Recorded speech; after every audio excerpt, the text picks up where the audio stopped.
আজকের আঞ্চলিক সংবাদগুলিতে আপনাদের সবাইকে স্বাগতম। আজ হলো 19 মে সোমবার। আজকের সন্ধ্যার গুরুত্বপূর্ণ খবরগুলি হলো: প্রস্তুতি চলছে শিলচর পৌর নির্বাচনের, সুষ্ঠু এবং অবাধ নির্বাচন সম্পন্ন করতে নির্দেশিকা জারি। বিস্তারিত থাকবে প্রতিবেদনে। অসমে বিভিন্ন দল ছেড়ে তৃণমূলে যোগ দিলেন 400 কর্মী সমর্থকরা। রাজ্যে সংগঠন বৃদ্ধির উদ্বেগ তৃণমূলের।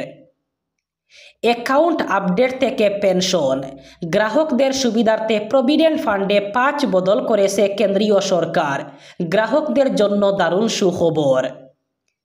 মহিলা ইউটিউবারের পর এবার উত্তরপ্রদেশের ব্যবসায়ী, গ্রেপ্তার আরও এক পাক চোর। আইএসআইয়ের আমন্ত্রণে পাকিস্তানে গিয়েছিলেন কংগ্রেস সাংসদ গৌরব গগৈ।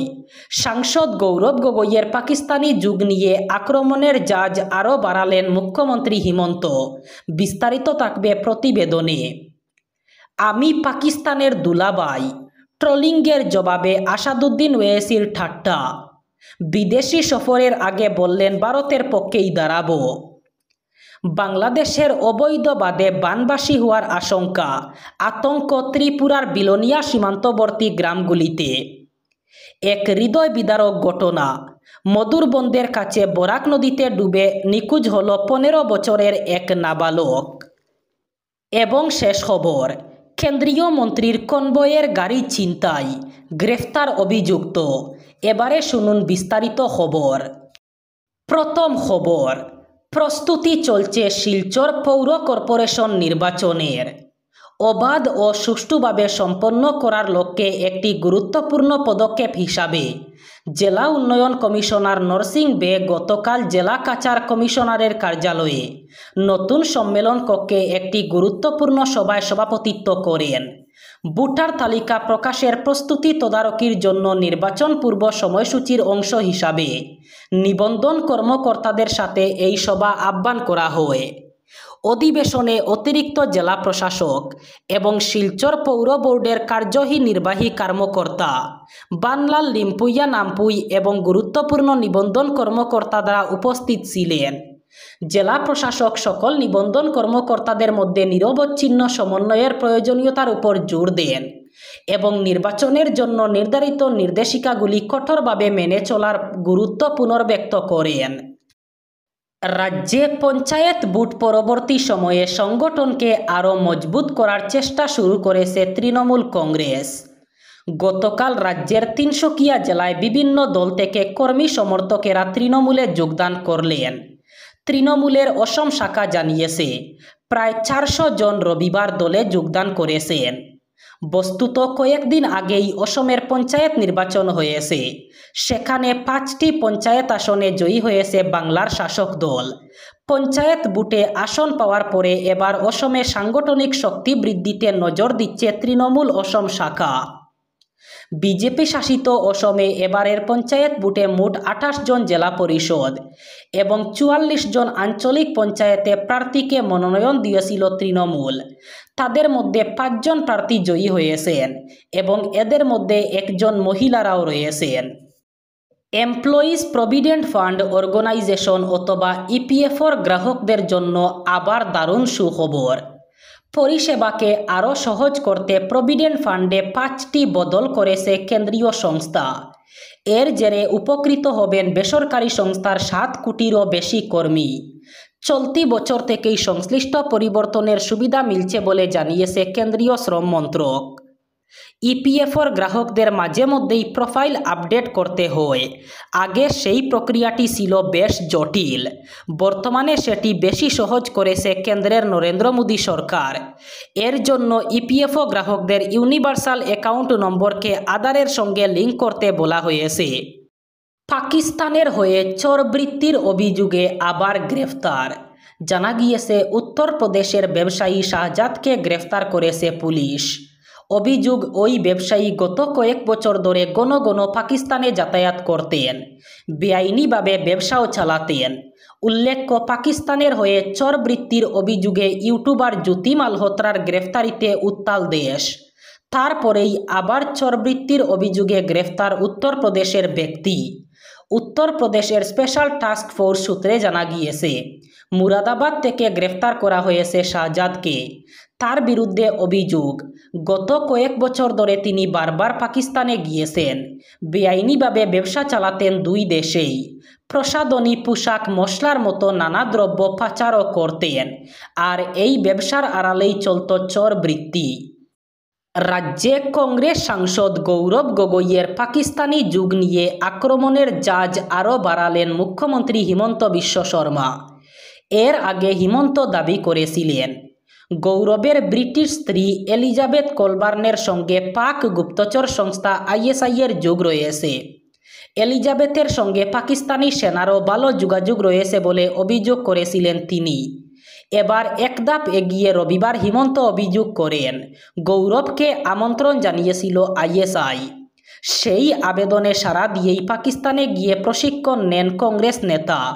বিষয়টি অত্যন্ত গুরুতর বলে দাবি করেন হিমন্ত।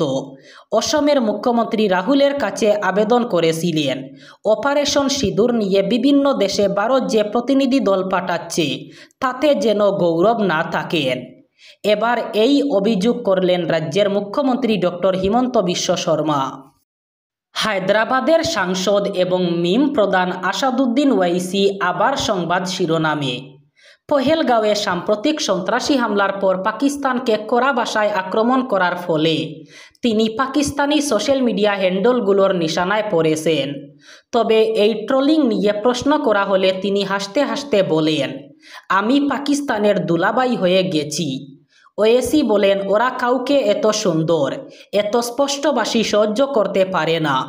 ওরা পুরো ভারত থেকে শুধু আমাকে দেখে আমাকে শুনে। আমাদের জ্ঞানের ঘাটতি দূর হবে, মাথার ঘাস পরিষ্কার হবে। উল্লেখযোগ্যভাবে ভারত সরকার ওনাকে পাকিস্তানের সন্ত্রাসবাদী কার্যকলাপ আন্তর্জাতিক মহলে তুলে ধরতে গঠিত 60টি প্রতিনিধি দলের মধ্যে একজন হিসাবে মনোনীত করেছে। এই সফরের লক্ষ্য হল পাকিস্তানের বিরুদ্ধে বিশ্বে কূটনৈতিক চাপ সৃষ্টি করা।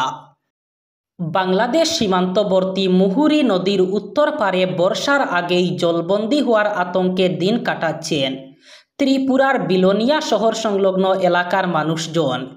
অভিযোগ উঠেছে, আন্তর্জাতিক সীমান্ত চুক্তি লঙ্ঘন করে বাংলাদেশ সরকার সীমান্ত সংলগ্ন এলাকায় প্রায় 15 থেকে 20 ফুট উচ্চতার 1 কিলোমিটার দীর্ঘ একটি বাঁধ নির্মাণ করেছে, যেখানে কোনো জল নিরসনের পথ রাখা হয়নি। এর ফলে গত শনিবার রাতে মাত্র 2 ঘন্টার টানা বৃষ্টিতেই জলমগ্ন হয়ে পড়ে সুকান্তনগর পঞ্চায়েতের উত্তর বিলোনিয়া বল্লামুখা এলাকার একাধিক গ্রাম। স্থানীয়রা জানায়, সুকান্তনগর, নেতাজি সুভাষচন্দ্র নগর এবং ঈশানচন্দ্র নগর পঞ্চায়েতের প্রায় 5 শতাধিক পরিবারের উপর এই জল যন্ত্রণা চেপে বসেছে। বাঁধ তৈরির সময় আগে যে নালা ছিল তাও বন্ধ করে দেওয়া হয়েছে বলে অভিযোগ। এক হৃদয় বিদারক ঘটনা। রবিবার বিকেলে কাছাড়ের গাংপার পিএইচি রোডের মধুরবন্দের কাছে বরাক নদীতে ডুবে নিখোঁজ হল মনু লস্কর হোসেন নামের 15 বছর বয়সী এক কিশোর। স্থানীয়দের মতে দুপুর 2টার দিকে মনু তার এক বন্ধুর সাথে নদীতে স্নান করতে গিয়েছিল। ঠিক তখনই তীব্র স্রোত তাকে ভাসিয়ে নিয়ে যায়। প্রতিবেশীর তাৎক্ষণিক উদ্ধার প্রচেষ্টা এবং রাজ্য দুর্যোগ প্রক্রিয়া বাহিনী অর্থাৎ এসডিআরএফ কর্তৃক তল্লাশি অভিযান সত্ত্বেও শেষ খবর পাওয়া পর্যন্ত এখনও ছেলেটির কোনো সন্ধান পাওয়া যায়নি। ঘটনাটি প্রত্যক্ষ করে ছেলেদের বাঁচানোর চেষ্টা করেন এক প্রতিবেশী। তিনি বলেন, তিনি নদীর তীরে ছিলেন যখন তারা দুজনেই স্নান করছিল। হঠাৎ তিনি তাদের একজনের সাহায্যের জন্য চিৎকার শুনতে পান এবং তিনি নদীতে ঝাঁপিয়ে পড়েন। দুজনকেই বাঁচানো শারীরিকভাবে খুব কঠিন ছিল। তাদের মধ্যে একজন তার কাঁধে উঠে পড়ে এবং তিনি তাকে তীরে নিয়ে গেলেন। সাঁতার কাটতে কাটতে তিনি তীরে নিয়ে যান। যখন তিনি অন্যজনকে বাঁচাতে ফিরে যান তখন সে গভীর জলে চলে যায়। খুঁজতে খুঁজতে তিনিও জ্ঞান হারাতে শুরু করেন। এবার শেষ খবর। দেশ জুড়ে যখন আইন শৃঙ্খলা রক্ষায় জোর দেওয়া হচ্ছে, ঠিক তখনই সুরক্ষার প্রশ্নে বড়সড় ফাঁস সিপাহীজলা জেলায়। ত্রিপুরার সিপাহীজলা জেলায় কেন্দ্রীয় মন্ত্রীর কনভয়ের একটি গাড়ি ছিনতাইয়ের ঘটনায় চাঞ্চল্য ছড়ালো জেলার চরিলামে। অভিযোগ, গাড়ির চালককে আটকে রেখে তার মোবাইল ফোন, নগদ টাকা এবং সোনার চেইন ছিনিয়ে নেয় দুষ্কৃতীরা। ঘটনাটি ঘটেছে চরিলামের চা বাগান এলাকায়। চরিলাম চা বাগানের কাছে গাড়িটিকে ঘিরে ধরে চালককে আটকে রাখা হয়। সেখানেই চালককে মারধর করে অভিযুক্ত ব্যক্তি তার মোবাইল ফোন, নগদ টাকা এবং গলার সোনার চেইন ছিনিয়ে নেয় বলে অভিযোগ। এই ঘটনায় চরম অস্বস্তিতে পড়েছে সিপাহীজলা জেলা পুলিশ প্রশাসন। এই ছিল আজকের সন্ধ্যার গুরুত্বপূর্ণ খবরগুলি। ভিডিওটি অবশ্যই লাইক করবেন এবং চ্যানেলটি সাবস্ক্রাইব করবেন।